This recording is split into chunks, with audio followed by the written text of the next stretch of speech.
बाप्पा, मला तुझी फार आठवण येते रे. तू कधी येणार आमच्या घरी?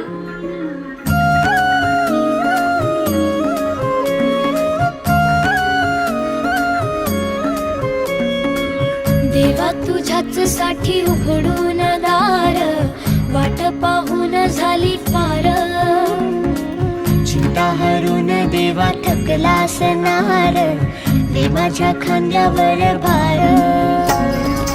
थोडा इथं टेकून जा, घास खाऊन माझ्या हातातला.